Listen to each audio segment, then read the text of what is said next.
Hello, I'm Owen from Square Balloon, and today I'm going to teach you how to install a HTML email signature in Outlook. So let's just take you through. Here's one we've created for a client of ours. We've supplied it in an email browser so they can just browse to this link that we've sent them and they'll see the signature. What I'm going to do is hold down CTRL and press A while it's held down. That's select all. On a Mac, that's Command and A. Now I'll press CTRL and C for copy. And Mac is Command C. And now I'm going to go into I have to open a new email, and when I've opened it I click on signature, and then I click on signatures down the bottom. I'll click on new, I'll give it a name, Cool Runnings Dan in this case, and now I'm going to paste it in there, which is CTRL and V for paste, or Command and V on a Mac. So in this particular instance I'm going to show you an odd thing that Outlook does. And that's it underlines the links, which wasn't part of the original design. If I show you the original design, you'll see there, nothing is underlined. So we're just going to fix that. And it's a little annoying in Outlook, but you have to go in there and select them. So the way I'm doing that is I'm holding down Shift and Control, and then I'm hitting the arrow keys just to go across.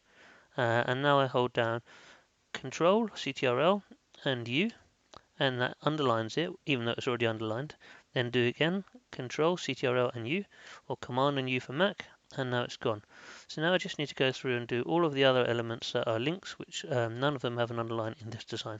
So CTRL U, and again, or Command U on Mac, same again, CTRL, Command and U, once, twice, and same again here, Shift and Control to go across, and then Control U, once, twice, and finally this one down the bottom,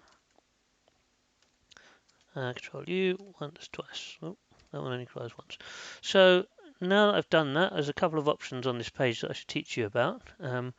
So you could choose the email address you're using. As you can see, I have got multiple email addresses, so I want to make sure that this is for the correct email address. This is for a client, so I don't have a Cool Runnings email address.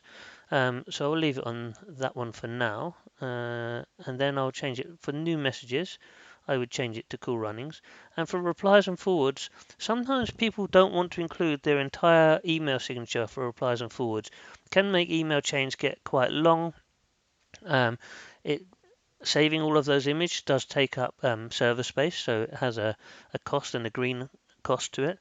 But on the whole, a lot of people just do it to save the space in the email. And obviously, if anyone prints out the email, they've got to print out the signature in the image every time. That's a waste of ink. So I hope you're encouraging them not to print things out, but people still do. Sometimes they need to. So on this one, I will put it for replies and forwards, but you could choose not to. So in this instance, I'll hit OK, and you can see it's still got the original signature there, so I'm going to choose it from here, Cool Runnings, and now you can see that it's done. And that's about it. If you do have any problems, please do ask in the comments, and we'll try to support you.